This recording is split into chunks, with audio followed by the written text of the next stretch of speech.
just like to hit the button. Hey, fuckers. Hey, fuckers. You know what? Yeah, that's as good a start as any. Hey, fuckers. Well, YouTube loves to start the videos like that. I don't know. Maybe I'll just start us off, and then we'll just roll. Just see. That's fine by me. All right, because we got in a little late because of vomiting and hacky sack. And is that a mewling kitten in the background? Sorry. Yo. I thought that was a new and exciting type of culture shock I was not prepared for.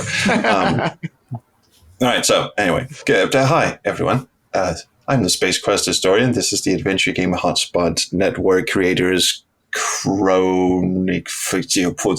There's a title in there somewhere. I keep forgetting. It's the Creators Corners podcast where we sit and talk and pretend to be adults who lead meaningful lives, and it's going great so far. We have a pretty full house today. We're joined by One Short Eye. Good evening, sir. Good evening. Hey, we got head honcho Josh in the corner over there. Hello. Hi. We've got Anna, who covers sofas in maple syrup. These guys know me so well. It's a callback. Aldo is here to sue us at any moment. Might have to cut that bit out, I guess. Okay, we have Anna from Canada, which nearly rhymes. Hello. And we have Paul, not from Canada, but part of the same podcast as Anna. Hi. He has muting kittens. It's something you normally get checked. We also have Adventure Game Geek. Hello. Who joined us. Who was sadly unable to join us last time we did this, for better or worse.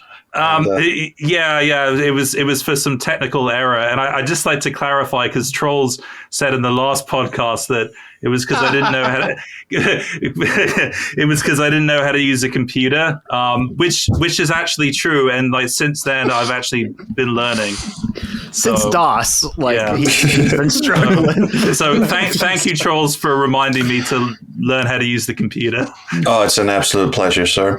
And I just turned the gain up on my microphone, so whoever's mixing this, poor sucker, should probably do something about that. But lastly, we have Daniel of Conversations with Curtis. Not Curtis, but Daniel.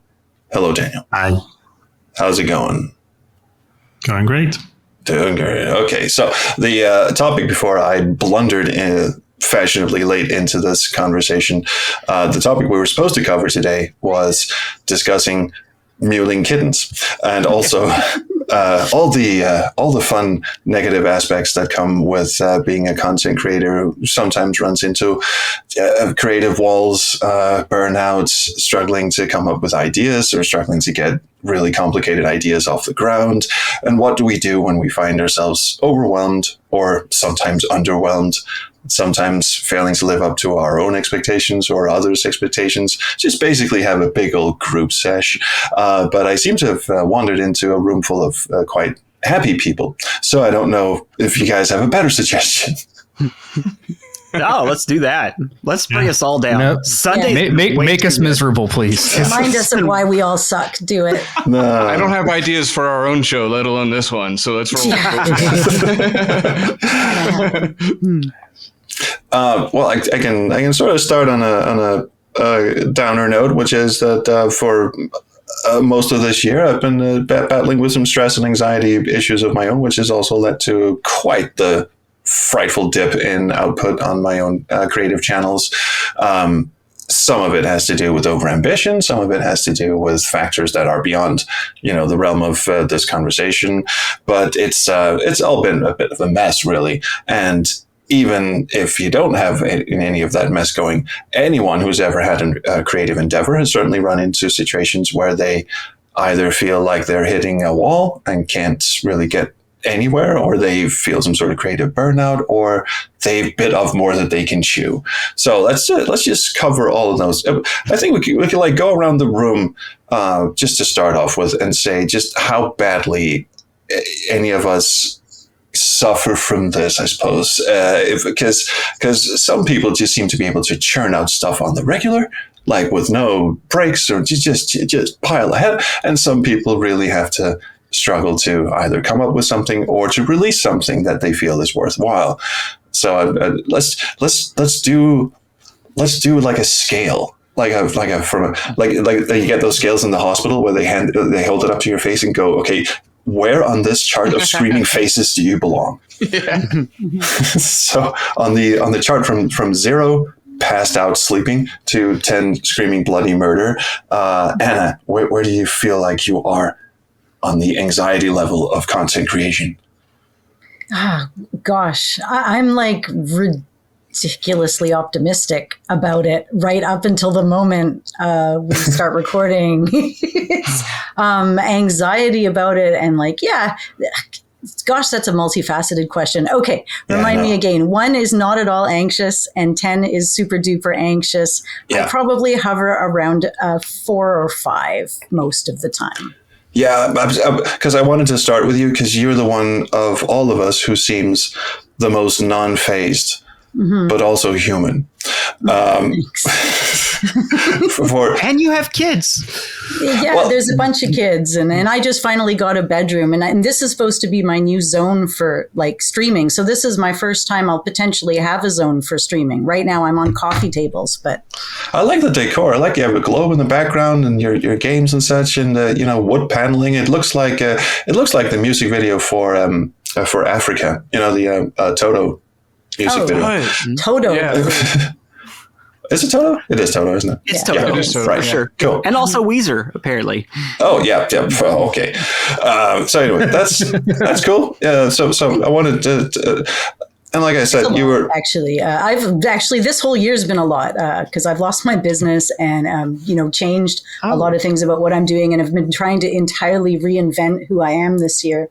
And it's the first time this year that I've ever been on camera or like done any of that side outside of podcasting. So on the one hand, I'm overwhelmed with ideas, so much so I feel like there's the potential of a million things, but then on a day-to-day basis, sometimes it's like, I don't know what to do or where to start the day to get any content going. So I kind of repeat the same things I was doing before. And it's so hard to be innovative and then to like put a whole plan together. Like Trolls, you are a lot of like, where I get the motivation, because you come up with this like random idea seemingly out of nowhere. And then you're like, I'm going to get these people together and then I'm going to make it happen. And then it becomes a thing, right? Whether it's your videos or To the Wolves or, one short, what you've done recently with your Conquest video that's going to be coming out. It's like, I have this idea, I'm going to put it all together. It might involve a whole ton of people and a whole ton of work. And it's like, wow, but it happens. Like, and then you get overwhelmed and burnt out, I'm sure, or whatever else. That's fine. But I need that motivation to show that an idea can be implemented,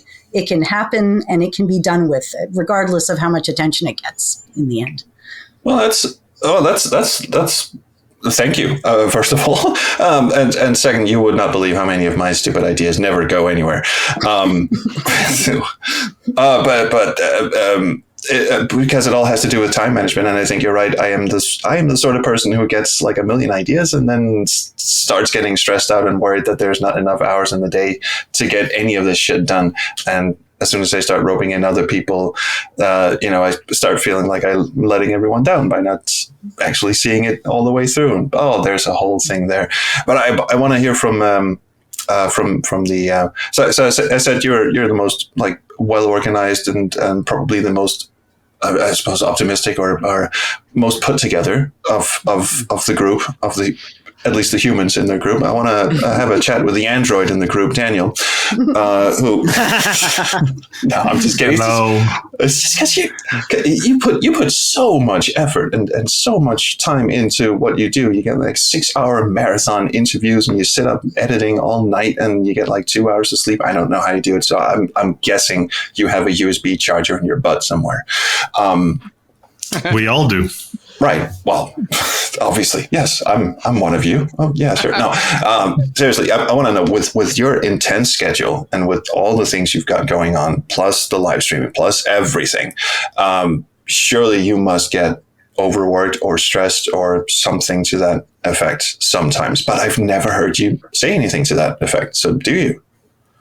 Well, first of all, I'm always stressed because at any given moment, I either have 3 live streams to prepare for in that week and an interview, which is usually done on Thursdays. And so for the interview, I always envy people who can just do an interview and wing it. But since I try to set up really high standards for my interviews so that I'll ask various questions that have never been asked before, this always makes the preparation very stressful, because that means that I have to watch all of that person's interviews, read all of his or hers previous interviews, and make sure that everything I ask is, a continuation of an answer that he's given in the past. Because I don't want the interview to be a best of collection of questions. I want it to be something else. And that's extremely stressful, especially when my interview schedule used to be one every other week. And now it's every week.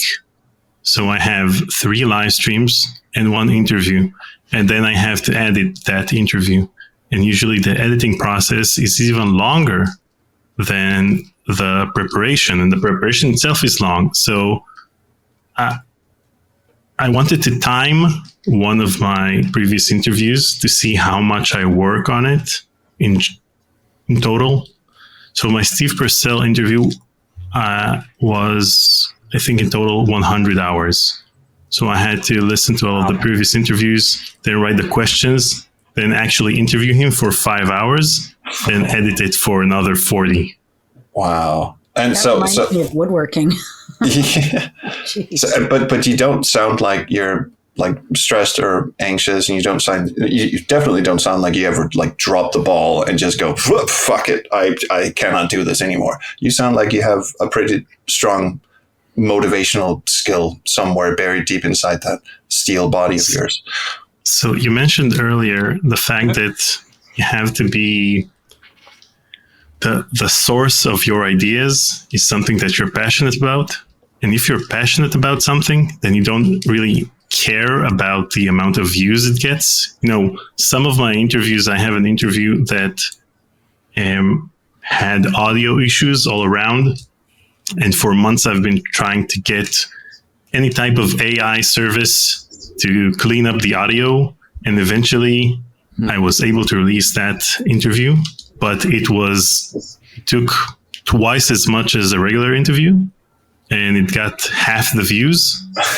And it still didn't make me want to drop the whole thing off and leave the whole interviewing process, because I enjoy it.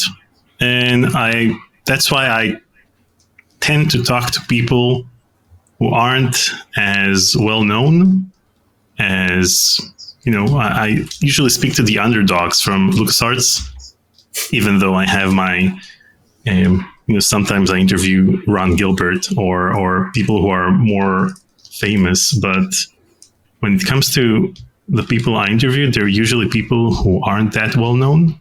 So I take that into consideration when I'm working on the interview, that it won't get as many views as, a shorter interview with Ron Gilbert.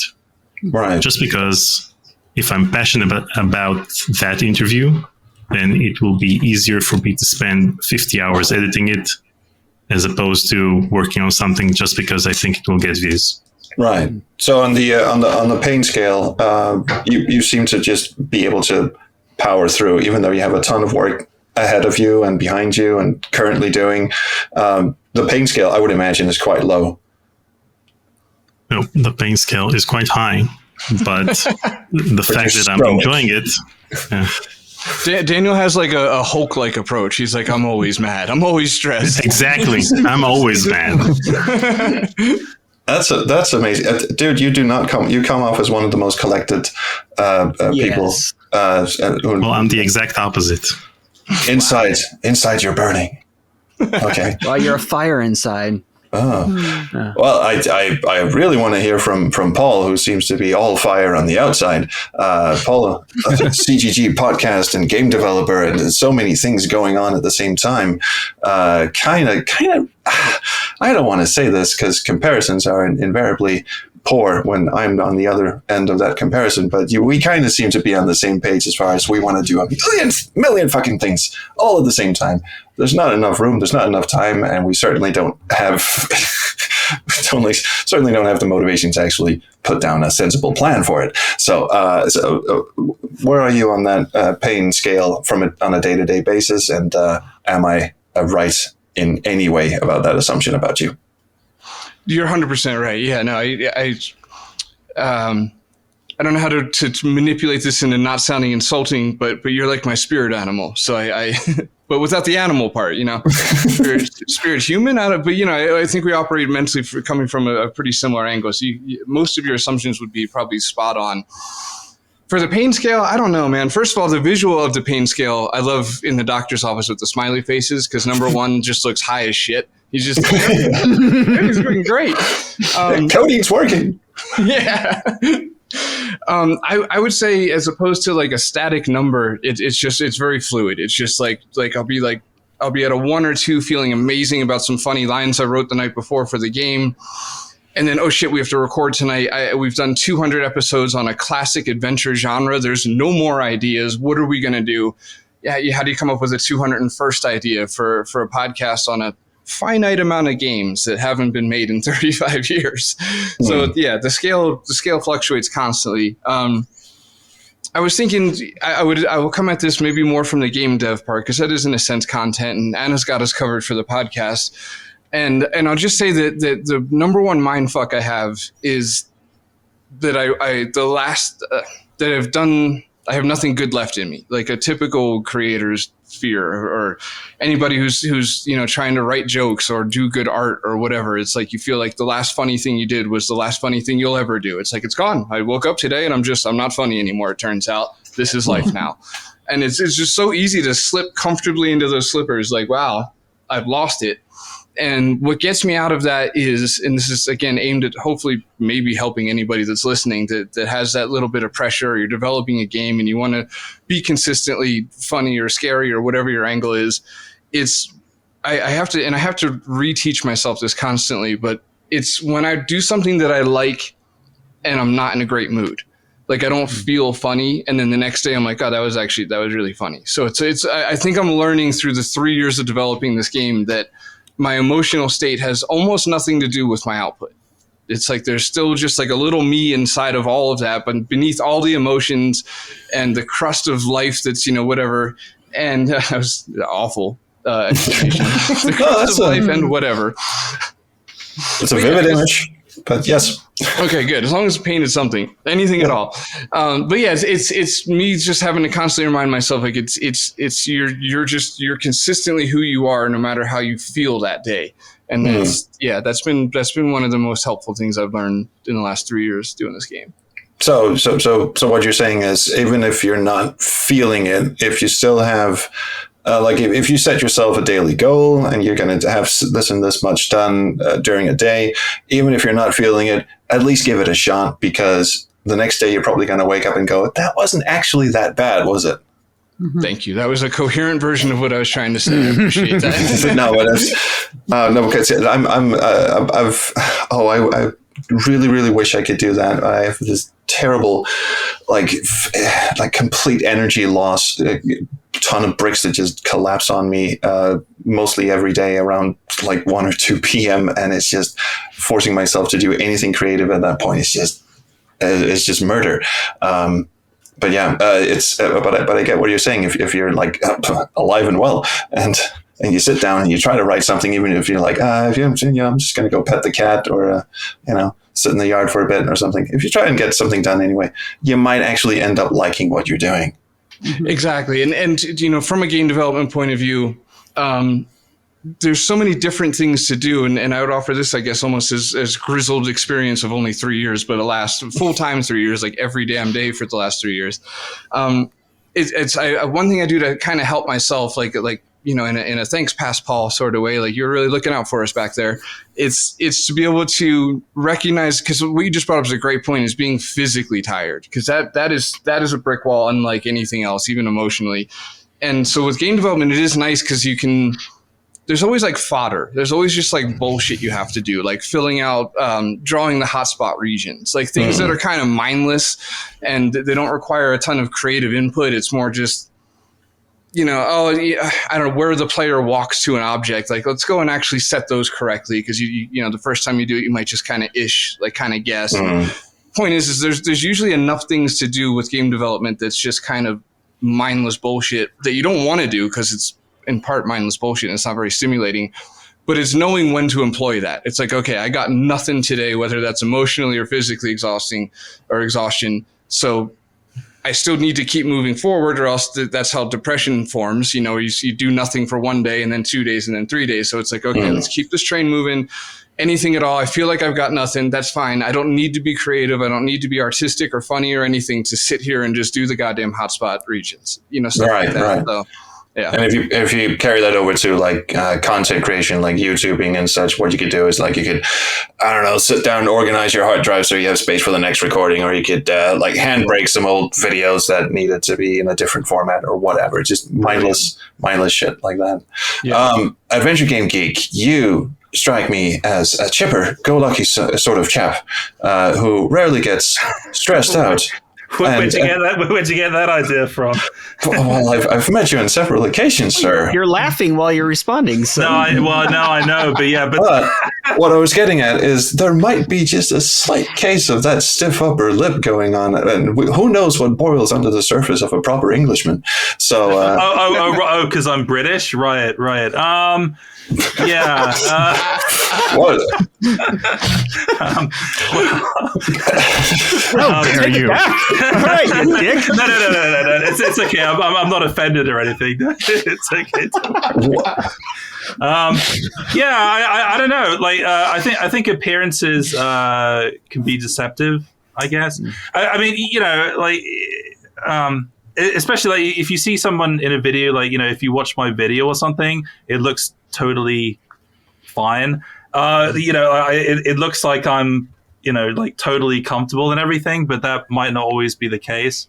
For example, like even after all this time, like I still have a hard time, like being in front of the camera and all of that. Like my comfort zone is more kind of, writing a script and editing and all of that. I still have trouble, even though like I kind of do the filming and I have to kind of like psych myself up to do it still, like half the time I'm kind of like struggling to get my my dialogue right. When you see it in the video, it's like it works out fine, but obviously because I'm choosing like the best stuff. But I mean, like, how many takes do you normally do of those to get what you get? Yeah, quite a few actually. I mean, I think probably sometimes I do too many. I'm like, why did I do all those? Like I got it in like 1 or 2 takes, But sometimes I do 6 or 7 or something. Just to make sure, because I don't want to go back and kind of redo it all. But after I've filmed it, I'm like, oh god, that was awful. Like that's not possibly going to come out good. And by some miracle, it does, because like with the magic of editing and all of that. So I find that a bit of a struggle. Even more so, I find doing any kind of live stuff particularly difficult. Which is why, like, I tried doing kind of live streaming and realized it just wasn't for me. I just don't have like the personality for it. I guess because which sounds subjective. Me with geek involved, and let me ask you, because I don't know if people really know what you do. I don't want to out exactly what you do for a living, but this is kind of what you do for a living. Does that make it more stressful, or do you ever feel like it's you don't want to do it? You don't want to. I don't want to do it. Yeah. So, like I'm at the computer all day anyway, because like I work in post production. So yeah, like there is like an element of that. Like I don't just want to sit like after like a whole day. Just like working my day job, Like I don't always want to just kind of keep doing that, you know, like all the time. Like I want to do something different, you know. So like there's an element of that. I do wish I really wish I was more consistent than I am, because there's so much that I'd like to do. You see, like there's no kind of limit to what I'd like to do. There's like so many games that I'd like to cover. There's like way too many that I could ever cover in my lifetime. But it's just a question of kind of just sitting down and doing it. And it's all dependent on my, on my mood. I can be quite up and down. So, you know, like I'll have periods where I'll be like, you know, I'll feel very creative and, you know, like I've got, I'm feeling inspired and I'm kind of on a roll. And then there's other times where I'm just kind of like the total opposite. And I've kind of lost my mojo or whatever, you know, whatever you want to call, like, you know, like whatever you want to call it. And then, as Paul said, kind of like the longer you are like that, kind of, you know, it can be like harder to kind of get out of it. You know, you kind of get into you kind of get into this rut. You can't get out of it. So, like, for example, like the last month, you know, it's like the last month is a perfect example. Whereas before that, you know, I put out quite a few videos and that's all great. And I wish I could do that like all the time. And my stress level, it does fluctuate, but when my stress level is at a higher, it's when I'm kind of in that kind of like down period, and I have a certain amount of anxiety and guilt that goes along with that, because I feel like I'm just kind of like, well, you know, like I'm just kind of letting people down kind of thing. You know, it seems to be a common thread in all of this. You know, like expectations, which we'll get to. Yeah, you know, so I kind of feel really guilty. It's just kind of like, well, you know, like I should be putting stuff out, but you know. Well, here's a question, which I've kind of wondered since you say that you have to psych yourself up for being on camera and you'd much rather be writing a script and doing voiceover and stuff. Why did you decide to get in front of the camera in the first place? Because I know most retro reviewers or most game reviewers now, they just have the animated avatar. That's why I got mine made, because I was sick of, you know, I can't learn lines. I can't remember shit. I can't remember what I had for breakfast. So it's easier for me to just record a script and then have, you know, the little character bobbing up and down and waving his arms around. Why did you decide to put yourself on camera? Well, yeah, that's an interesting question. I could have had an animated chinchilla instead of me. Now I really want to see that. No, but I have always done that from the beginning. Even though it's not so comfortable for me, it's kind of necessary for me to kind of get across what I want to do. Just the way that I write stuff and kind of present stuff, I need to be on camera to kind of deliver certain lines and say certain things, and I like to kind of use different props and kind of show the box or whatever I want to do. And so I find that's kind of an essential part almost of like my videos, whereas if it didn't have that, I think it would kind of lose something, you know, if it didn't have that aspect. So it's just the way that my videos are, that I kind of always have to be saying stuff on camera, like delivering a line on camera, because otherwise it's not effective. So, okay, a lot of your comedic timing is in the way that you glance at the camera, just like the slight nuance or subtle delays or like a side eye into the distance or things like that. Like that's usually what cracks me up the most in your videos. So I get it. So basically you're saying that the avatar is almost maybe a little limiting. Yeah, it is. Right, exactly. Because you're not getting my kind of like, those kind of expressions, and especially with like, you know, comedy, like, you know, it works really well. And I also think it's just good for people just to identify with you, just kind of as a person and everything, right. Like that.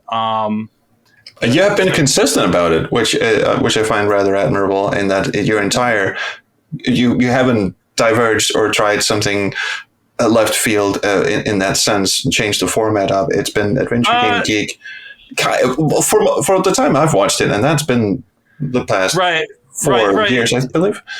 Yeah. I mean, I've been doing it for 7. So whenever you first started watching, but let's say 5 then.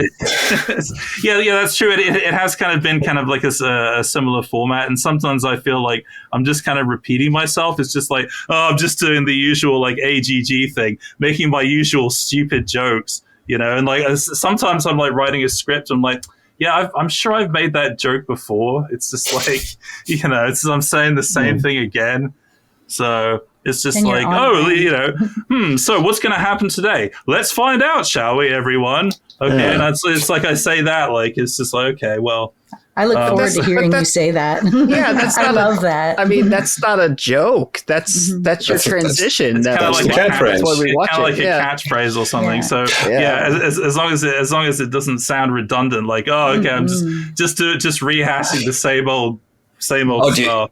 Do you know what? Okay. I really should be moving on here, but you know what really sounds redundant? I used to watch a lot of Nostalgia Critic before that ship tanked itself.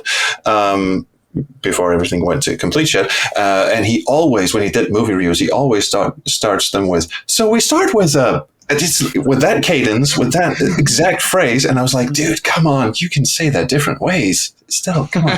It always annoyed me. Oh, anyway, so last question, the pain scale from high as a kite to in screaming pain. Are you a fluctuator, or are you just, do you have... If I'm out of my comfort zone or I'm not in the right mood, it's more of an 8 maybe. It's pretty up there. Oh, wow. But if I am in my comfort zone, I feel good about everything, and I feel confident, then it's like below 5. Mm-hmm. But it really depends. It's very I half the time I don't know why it fluctuates like it does, but it does.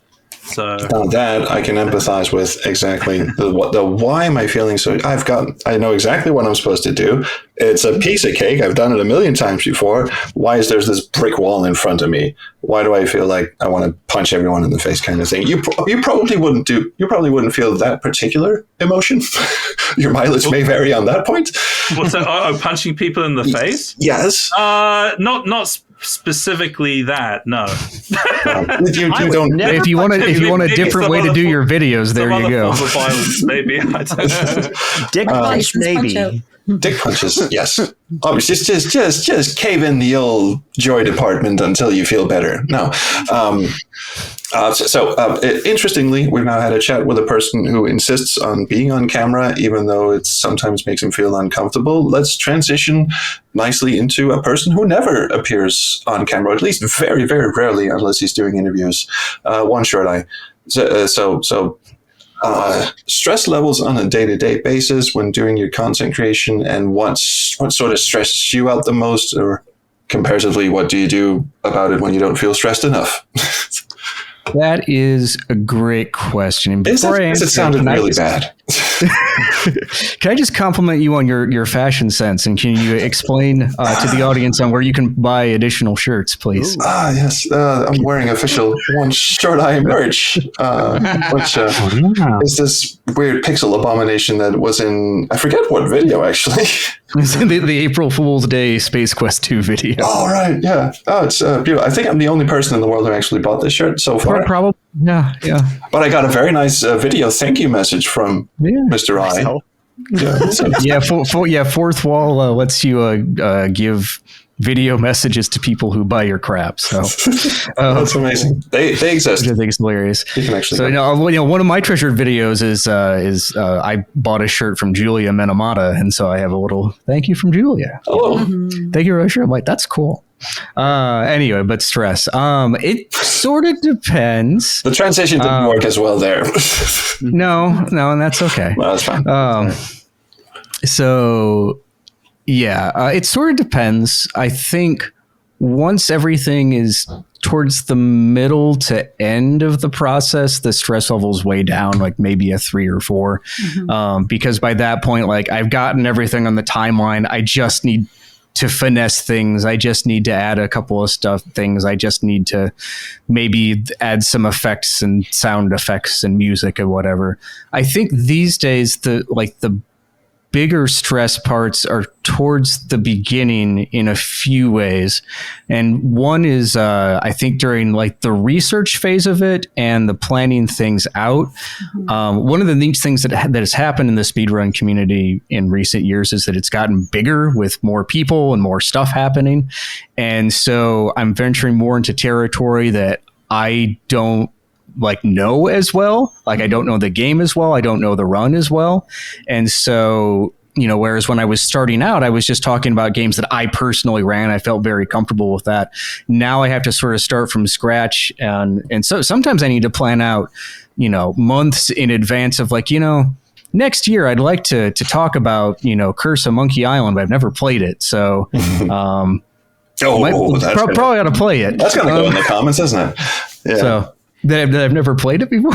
No. Every time someone mentions Curse of Monkey Island, at least on my channel, it just turns into a clusterfuck of very combative emotions. I liked it. Anyway, here we go. But yeah, so like figuring that in, and there's like a certain threshold where it crosses over from I get it now. But then before that is like, I do not see where all these pieces fit together. I feel like I have no idea what I'm talking about. And it's just, it's weird when that click happens because sometimes it can be just a single comment from somebody. It can be a single conversation I have to clear something up. So, during that part where everything just feels like this soup of whatever, that can be as high as a 7, I guess. And I guess as well, the other stressor is just trying to get videos done in a timely manner, which is, it feels like I should be able to get things out faster. But then on the other hand, I share custody of my kids, and then when I'm dad, I'm fully on with that since I only see them half the time. And have a full-time job and a part-time job, and it's like the amount of time shrinks, and I feel lucky to even. Sometimes I feel pissed off that I can't get more out, and sometimes I'm like, I'm lucky I'm even getting things out at all. I have so many questions about that because to me it feels like my time is like shrunken down to next to nothing, whereas in fact it has doubled exponentially. It's just my head can't keep up, and there's some mental things blocking me on my end.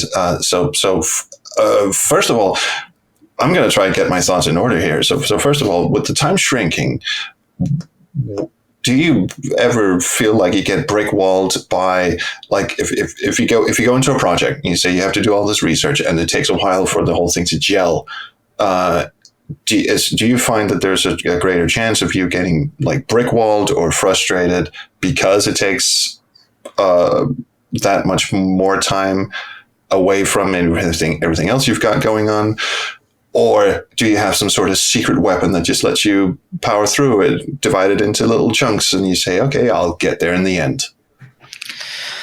I don't know. That's a good question.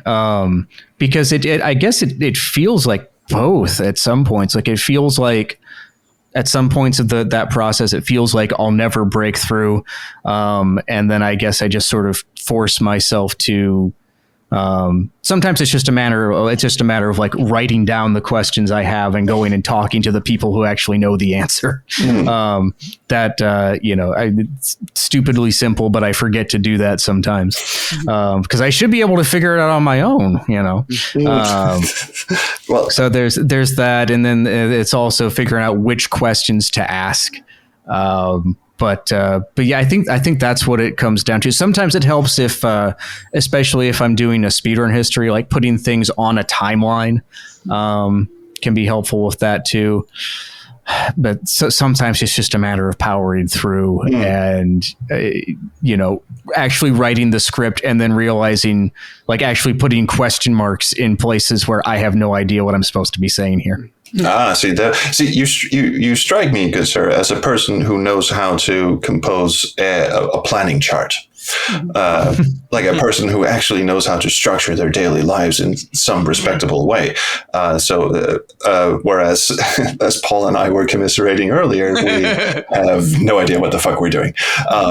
I've tried my best to start getting structured, but it's only like very recently, and it's still a bit of a touch and go situation there. So do you have any like pro tips on how to get proper structure with so many other things going on that that's all vying for your attention? How do you sit down and say, right, I'm going to block this out, this is what I'm going to do, and this is how I structure my shit? Oh gosh, I have no idea. Good. Sometimes, I go through phases where sometimes I actually will write out a daily schedule if there's a lot going on, and I'm like, okay, and I think actually I'm at my happiest when I do that. I just fall out of the habit because, I'm unlike some people here, I'm not a robot. But I just think the plans fall apart, and I'm like, I'm just going to do this thing. And thankfully I actually like the editing process well enough that part becomes fun. And that is one of the things that I can fall into and actually do. But I think like getting up the nerve to actually research stuff and figure out longer term plans can be more difficult. But yeah, I guess the short answer to that is sometimes I will actually write out a schedule, and then that'll fall apart, and then I'll feel guilty, and then I'll make a schedule, and we'll go in cycles. Sounds like a lovely spiral for disaster. Okay, so let's. Did I ask you about the pain scale yet? Yeah, I said like 7. 7 in the beginning, and then more like a 3 or 4 towards the end. All right. See, mental acuity on my end, not too good. So let's bring it over to someone who knows what they're doing for a living, Mr. Josh. So you come from 2 separate places on this one. First, you have a website to run, and second, you're also in charge of the content creation division on YouTube. So I would imagine that takes a fair amount of planning and skill and structure to be able to coordinate those two and actually get something coherent out of them. How stressed are you on a day-to-day basis balancing all that shit? Well, I'll start by saying I really appreciate this conversation. And I love hearing all of your perspectives because it makes me feel better about where I'm at, especially lately. If you would have asked me 6 months ago this question, it would have been an entirely different answer. However, today I have been stressed, over the past 6 months. And I'll also say that you mentioned running the website. While I do a lot of the creative things, the marketing, the SEO and that stuff, Jack is wonderful. We have 26 incredible staff members who are great at what they do, and Jack is good at getting them to do it. And he handles much, much, much of that. In fact, I couldn't do it without him. So we'll start with that. With the content creation, it's something that I need in my life. I'm at the stage in my life with health, all these different things have just fallen on top of me to where I can't do the things that I used to do in the past that I need to do. Like, I can't really play guitar like I used to. I don't, do comedy, all that type of things. And so I have this, and it does help me and I enjoy to do it. So it's not very stressful in general. However, now that this is attached to a brand, what I say and what I do represents 27 employees, I guess, or 25 of them are volunteers. You know what I mean? It's become a lot more stressful for me. It's not free flowing. I can't necessarily do the types of things or say the types of things that I like to, or do a lot of the videos that I truly enjoy to do. So that is stressful. It's kind of like, when I was younger, I had a record label, and it was a punk label. And but I liked all types of different genres of the punk, you know. As some of the bands that were assigned under, they didn't necessarily want to play with, you know, the different styles, you know. And so I got to be careful about all these different types of things, and I've shoehorned myself into where it's not natural for me. So with that said, that is something that stresses me out extremely. So it's not necessarily the act of creating it or putting it out there. It's the act of coming up with something that you feel will not damage the brand or, just it's the actual ideas phase that seems to stress you out more than the actual Just creation scary. phase. Yeah, it's just kind of scary for me because I do represent other people, and a lot of people rely and frankly, there's a lot of things expected out of me now. You know, it's not just a matter of, okay, I want a video a week or 2 video weeks. You know, now I want a video a week, and it has to have a certain standard that I've never given.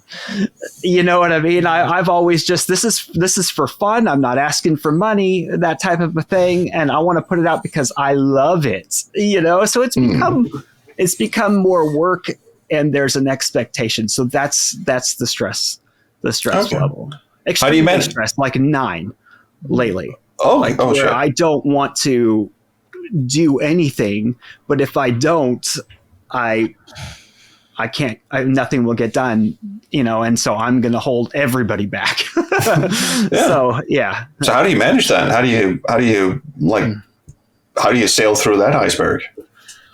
I'm figuring it out each day. So far, white knuckles. Yeah. Yeah.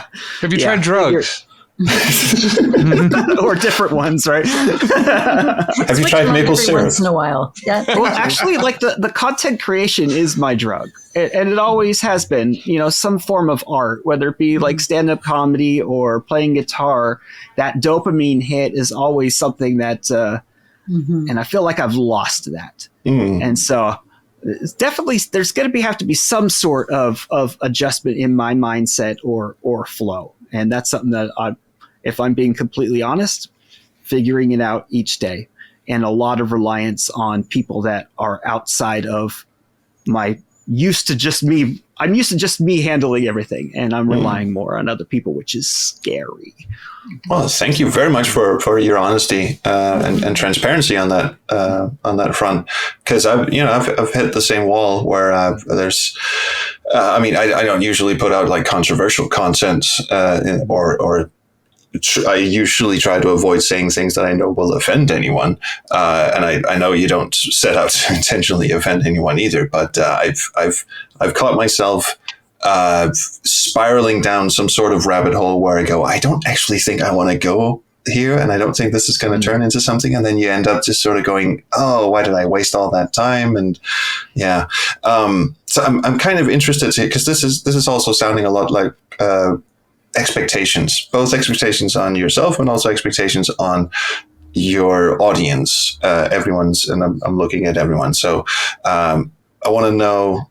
Actually, I want to bring this into a more concrete level where we can sort of point to a certain thing where we have either set our own expectations too high and it came out as quote unquote terrible or didn't live up to our own expectations, or we put something out that we thought was absolutely magnificent and we put a ton of effort into it and it delivered below expectations, and we're sort of still trying to figure out why that is. Can you guys, again, we're going to go around the room here, but Daniel, can you point to may I jump on this first, because I've got to leave in 10 minutes. Josh, right? And I'll just breeze through this, and I do want to. A reason why I also want to go first, because I want to mention that it's not necessarily like things I want to say controversial things or something. However, in the adventure game genre, there is a dichotomy or a rift sometimes if you go outside of that traditional point and click content, that type of thing. That some people, that is not something we want to be related with, or you shouldn't be related. That's the type of thing. Some villainous asshole with a mustache might be like, Uncharted's not an adventure game. Imagine. Well, Myst is a lever pulling simulator.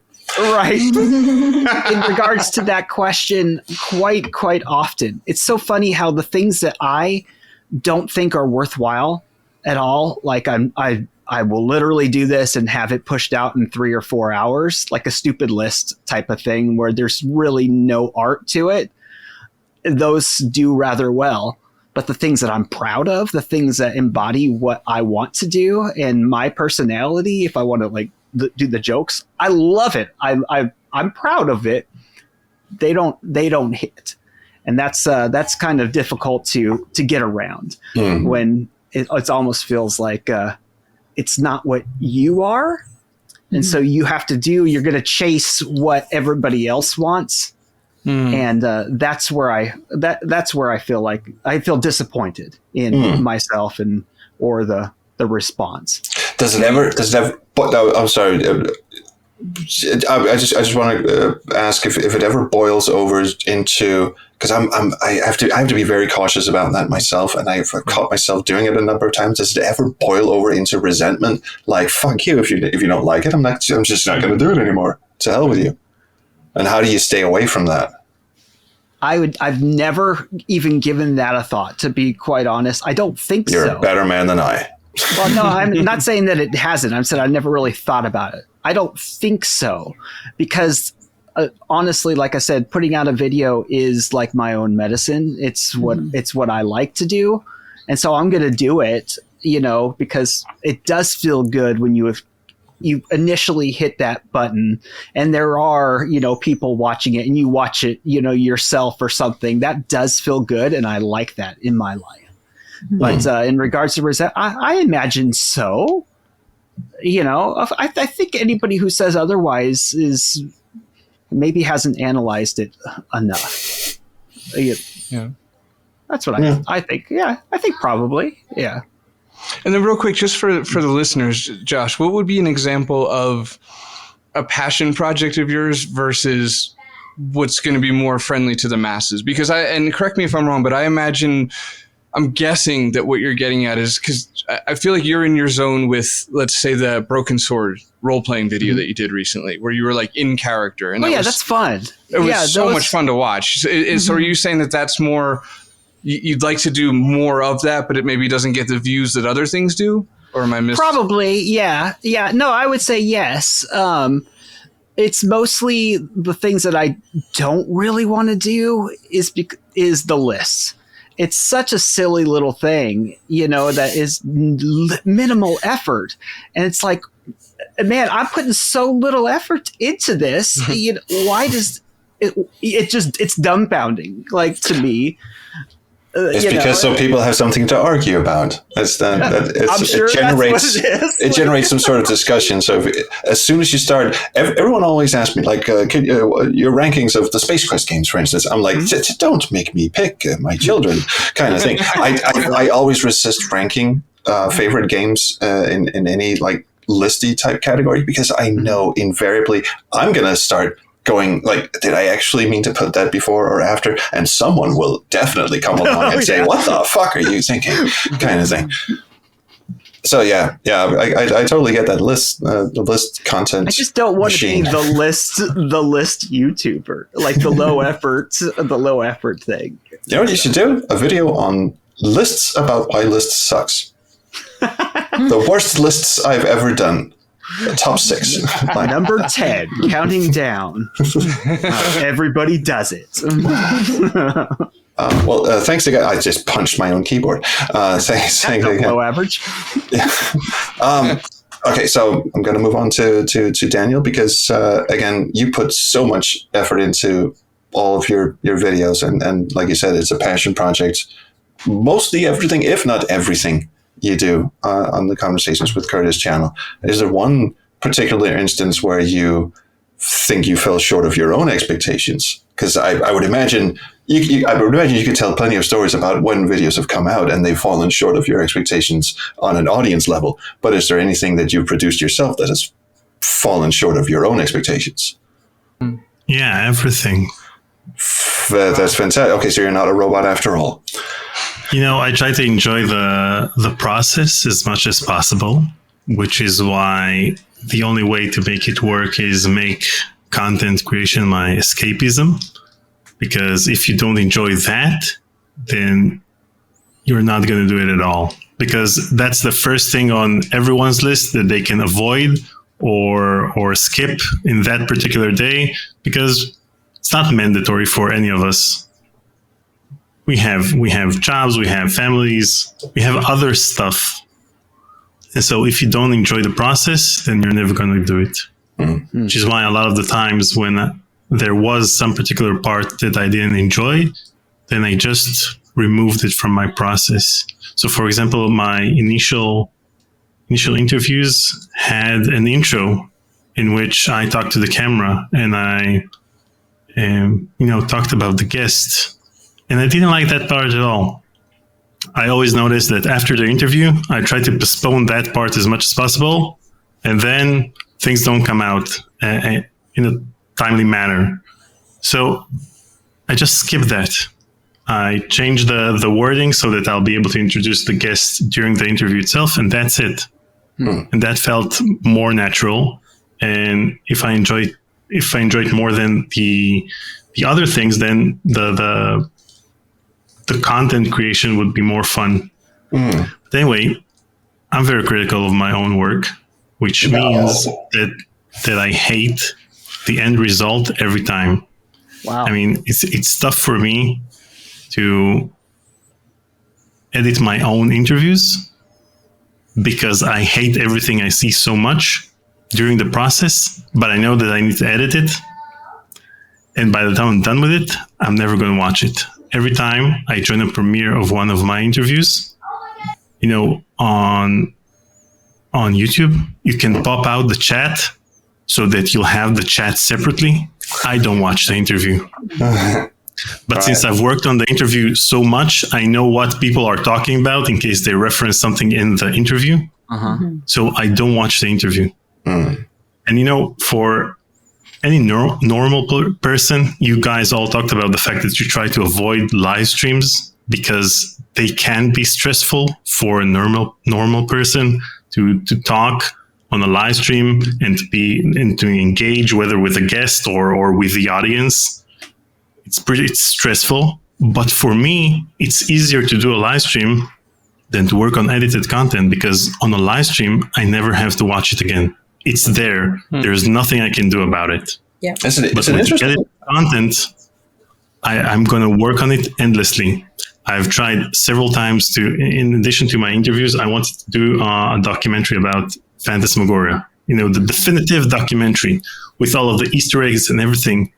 And the only thing that's stopping me from doing that is because I know I might forget something, which would make that thing not the definitive documentary about that subject. Analysis paralysis, though. When I can work on something as long. For example, when you work on an interview, you have the interview. That's all of the content you're going to have. You can either edit it down or change the order of the questions or whatever. But you got a finite amount of content. But with things that you need to, Phantasmagoria or anything else you're working on, then you can do endless hours of research and you'll always come up with something new. And so, which is why whenever all of you guys are talking about a specific game, I'm always impressed by the fact that you were able to talk about that game a certain amount of time and be okay with the content you created. Like, I watch these videos and I never say to myself, hey, they didn't talk about that subject or they missed that thing.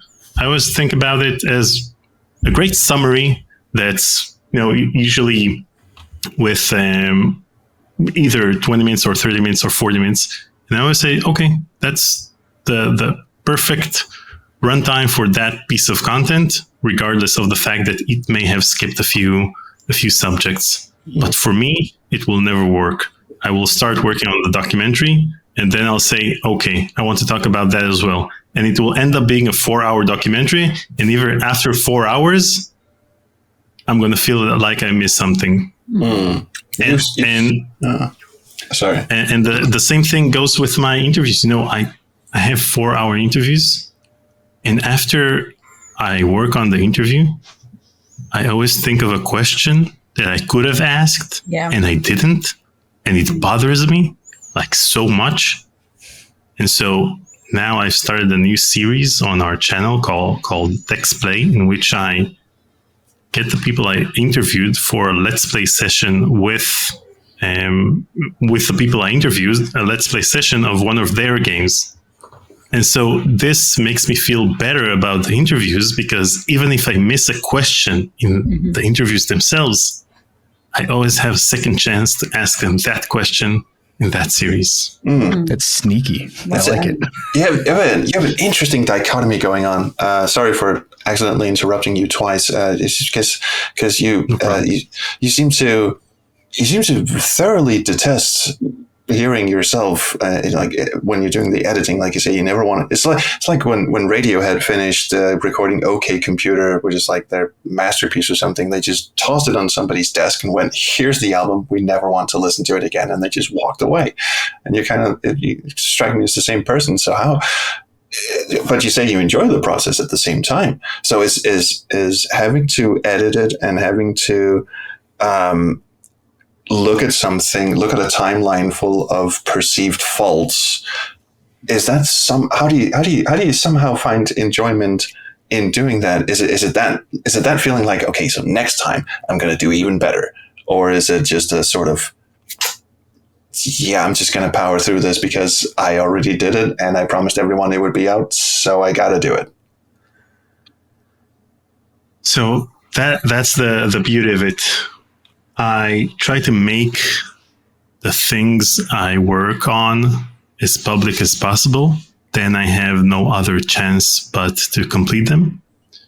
And before joining Conversations, before there was Conversations with Curtis, we had the pandemic. And back then, I started a project called 25 for Life, which was supposed to be my way of counting down to the end of the pandemic. At that time, I didn't know how long it was going to last, but it was October 2020. And I said to myself, you know what? It's probably going to end in 2 years. So I started a project called 25 for Life, in which I release one game a month for 25 months, from October 2020 till October 2022. And the fact that I made it public and I always posted the games I created that month, the game I created that month on social media, made it help me focus on the project at hand. So I knew I need to release a game a month. So I'd usually reach the last day of the month and I have to release it. So when you have all the time in the world, then you're always going to see the faults in your work, and you're always going to spend too much time on that button or that thing or that font. But when you have 4 hours because it's the last day of the month and you made the whole project public, it helps you focus and helps you realize that there may be things that you shouldn't focus on because you need to get that thing done. So the same goes with my interviews.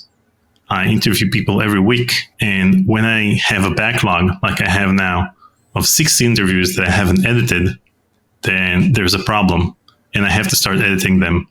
And so I start talking about their premiere dates, even though I haven't started editing them.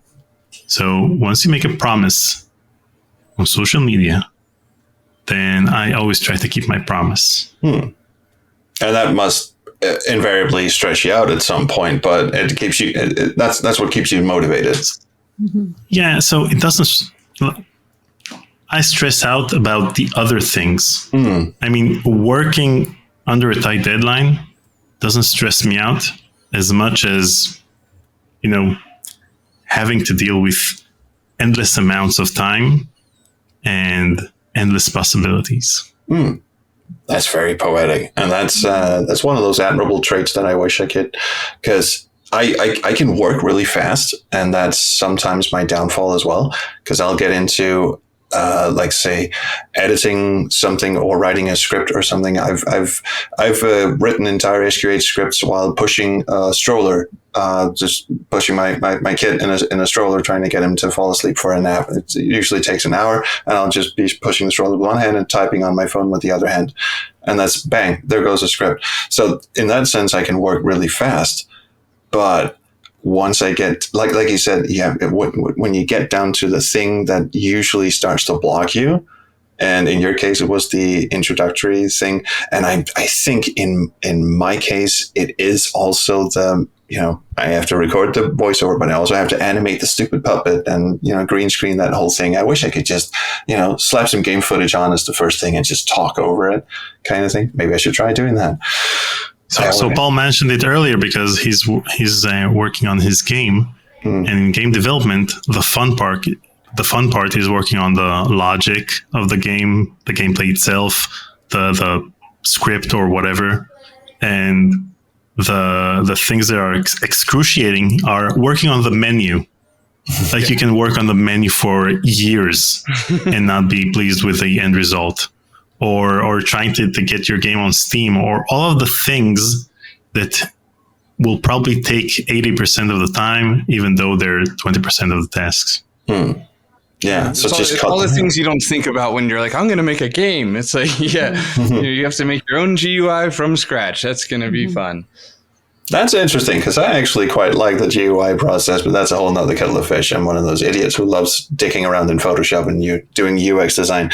But I do like the approach that if something keeps blocking you, what happens if you just don't do that thing? Now, obviously, you have to release the fucking thing on Steam if you're making a game, and obviously you have to release the fucking video if you're working on a video, but the actual act of releasing a video doesn't seem to be the problem. It seems to be the actual creation of it. I'm actually kind of interested to hear what Adventure Game Geek has to say on that subject, because I get the sense that you put a lot of expectations on yourself in terms of the production of the video and how it flows, and you seem to have a really tight idea of what your video is going to be. So have you ever put something out where you're like, yeah, I probably should have thought twice about that, or whatever?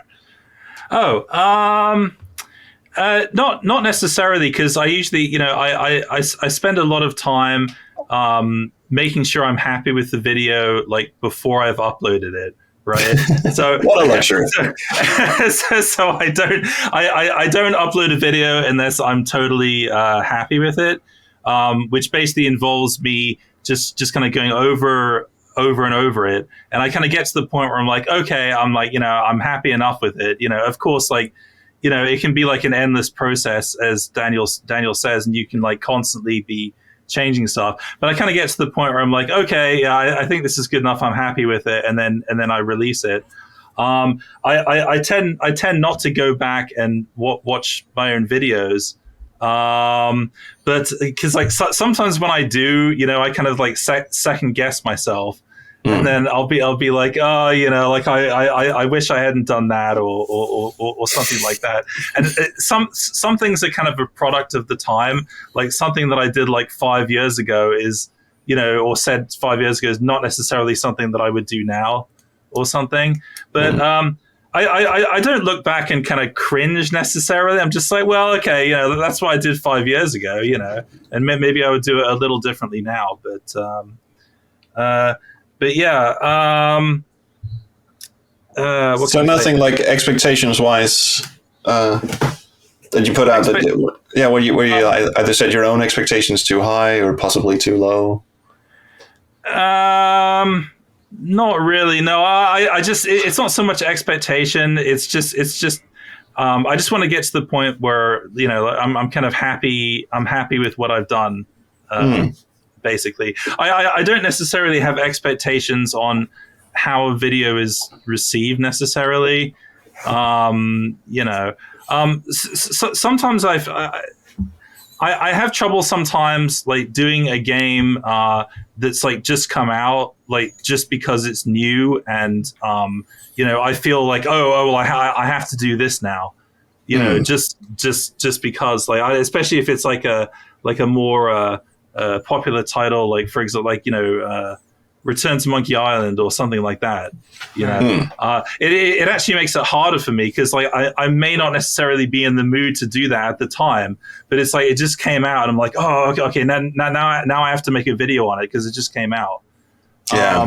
Instead of getting to do the thing you actually wanted to do, which is like some obscure title from 2003 right, exactly. that no one's ever heard of. Yeah, because I always want to do the obscure titles that no one's ever heard of. That's that's actually kind of true. Basically, like the way that I choose a game is not based on how I feel it's going to be received or if it's popular or whatever. It's entirely based on just what I'm feeling at the time. I'm just like, I really feel like doing this game, and then I'll just do this one, and it's just kind of like whatever I feel like doing.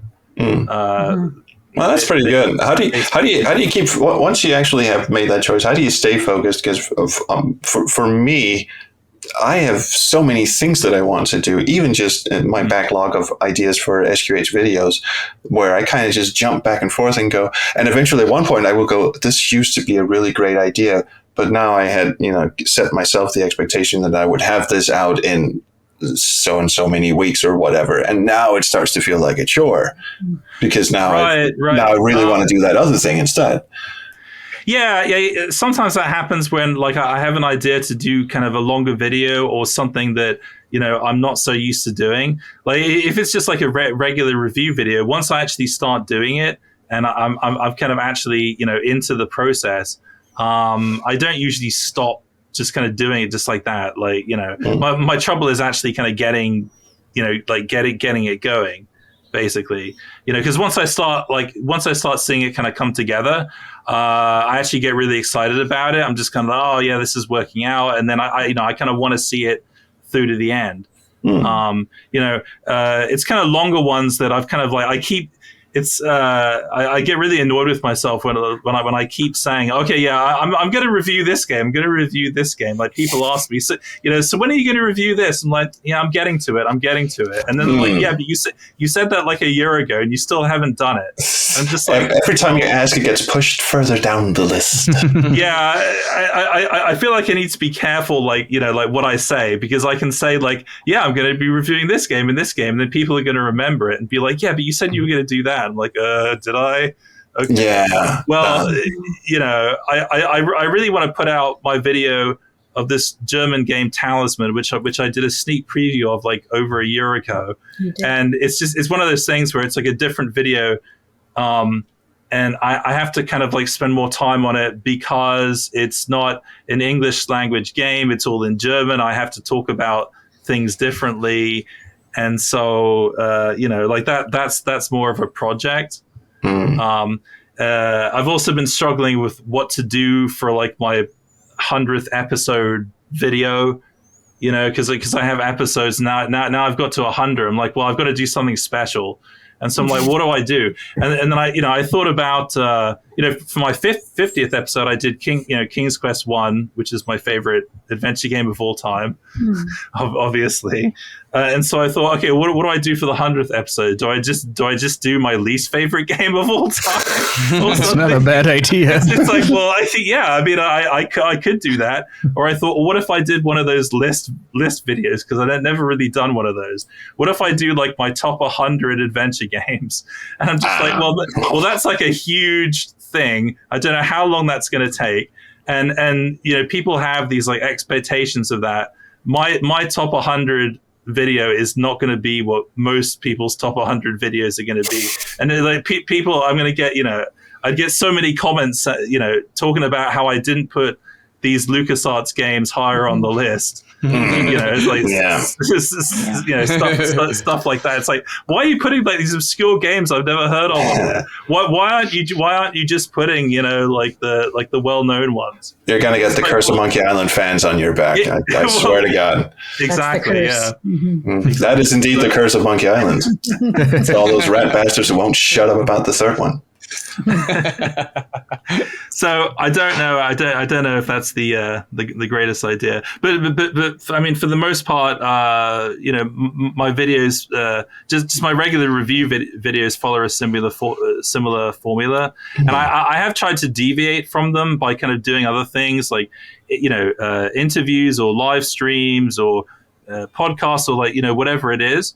But I feel like I think it's probably better for me just to kind of stick with my kind of review videos. And like people have told me, well, like this is kind of like, your regular thing. This is what you do. And you shouldn't kind of try and like dilute it too much, which I think is a good point, I certainly don't want to, put out videos just for the sake of it and feel like I'm just doing it just because I feel like obliged to or something like that.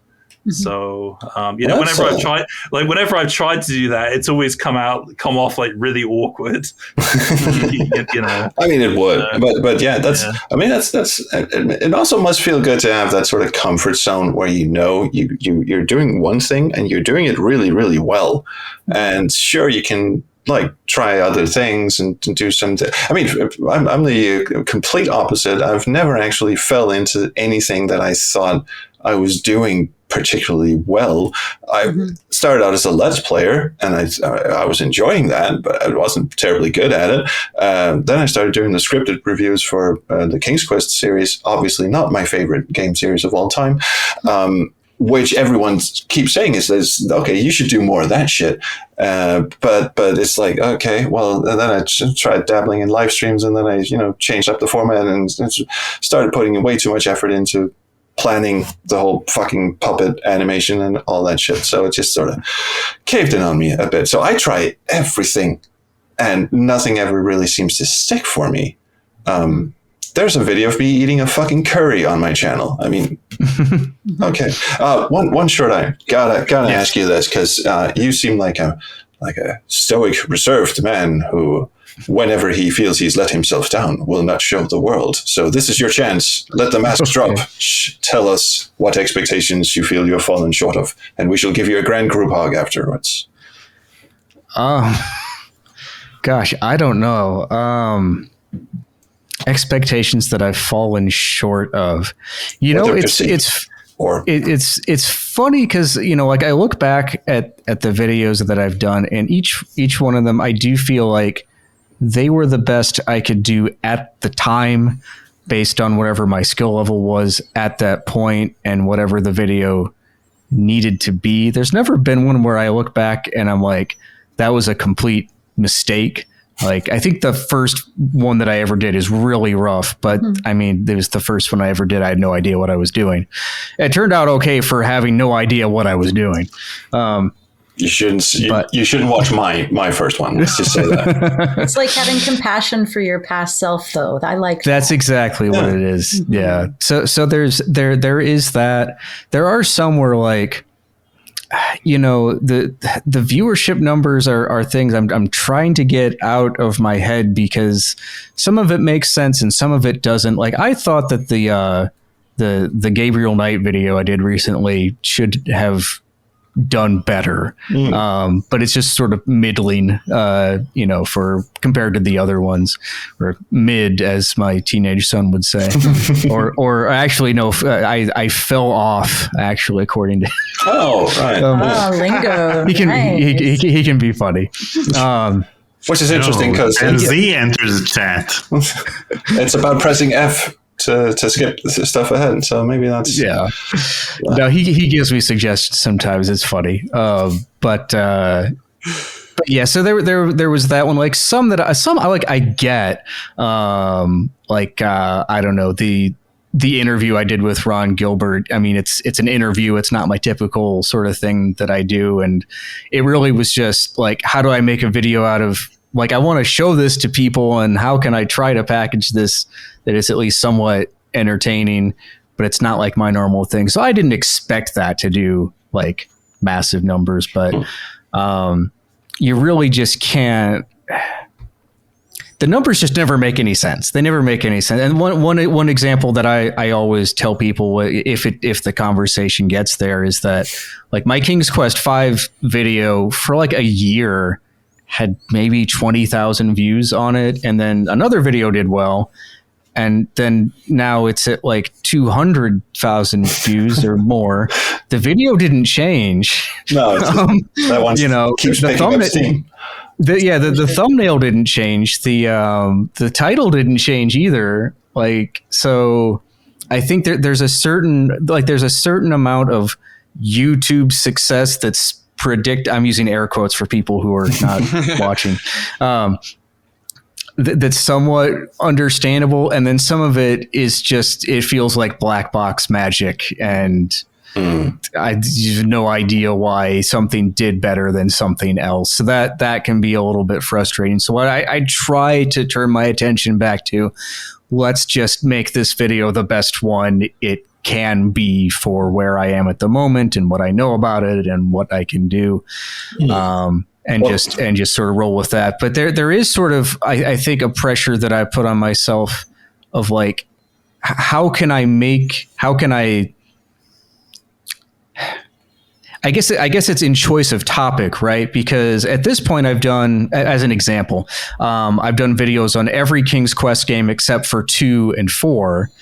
And, it's sort of in the back of my head is like, well, let's talk about, let's do something on those. But then it's like, okay, where's the story here? And that's what's really tough for me, because I feel like I need to have some sort of narrative in place. I don't just want to talk about the game. And I think as time has gone on, I've sort of, it's been frustrating to think of new ways of saying, then they got better and did it faster. Because that's why I look for some sort of story progression in it. Like, was there some big discovery, or what did the way that they're playing the game change? Because if it's basically the same thing but faster, there's no story there, and I don't like. I just told you what the story is in 5 seconds. Yeah. So you basically said that in terms of external expectations, black box magic, and some things do better than others, and we'll never know why, because algorithms. But as far as internal expectations that you put on yourself, you basically just said, you know what, I try not to think of that.